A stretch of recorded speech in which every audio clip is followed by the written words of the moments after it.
दिल्लीतील कार बॉम्बस्फोट प्रकरणात सध्या तपासाच्या मध्यभागी असलेल्या अल फलाह युनिव्हर्सिटी आणि एकूणच अल फलाह ग्रुपकडे तब्बल 415 कोटींचा काळा पैसा असल्याची माहिती ईडीनं न्यायालयात दिलेली आहे।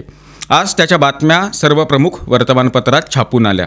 मात्र विशेष म्हणजे याबद्दलचं भाकीत आणि या युनिव्हर्सिटीचा कुलगुरू आणि या ग्रुपचा चेअरमन जावेद अहमद सिद्दीकी याचा बुरखा न्यूज डंकाचे मुख्य संपादक दिनेश कांजी यांनी 9 दिवस आधी म्हणजेच 11 नोव्हेंबर रोजी त्यांच्या दैनंदिन व्हिडिओच्या माध्यमातून फाडलेला होता।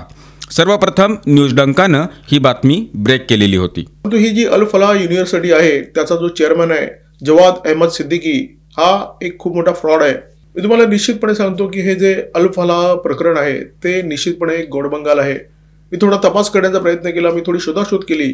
मला लिंक्डइनवर जवाद अहमद सिद्दीकी याचं प्रोफाईल मिळालं। त्याच्यामध्ये अल फलाह इन्व्हेस्टमेंट, अल फलाह ट्रस्ट, अल फलाह युनिव्हर्सिटी या तिघांचा उल्लेख होता। हा त्याचा चेअरमन आहे, या अल फलाह ग्रुपचा चेअरमन आहे।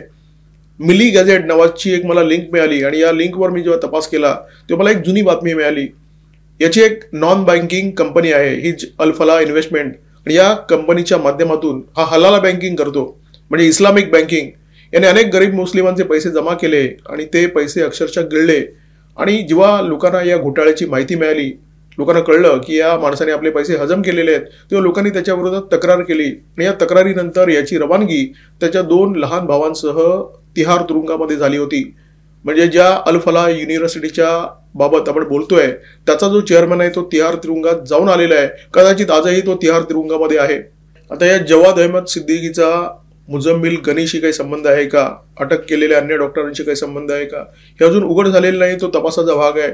परंतु या युनिव्हर्सिटीचा चॅन्सेलर कधी काळी तिहार तुरुंगात जाऊन बसून आला असेल, ज्याला अटक झाली असेल, त्या युनिव्हर्सिटीमध्ये जे डॉक्टर आहेत ते जर जिहादी निघाले तर त्याच्यामध्ये फार आश्चर्य वाटण्याची गरज नाहीये। इथे प्रश्न फक्त एवढाच आहे की दाल में कुछ काला आहे की पुरी दाल काली आहे। हा तपासाचा भाग आहे आणि आपल्या तपास यंत्रणा इतक्या समर्थ आहेत ते निश्चितपणे या संपूर्ण प्रकरणाच्या मुळाशी जाणार आहेत।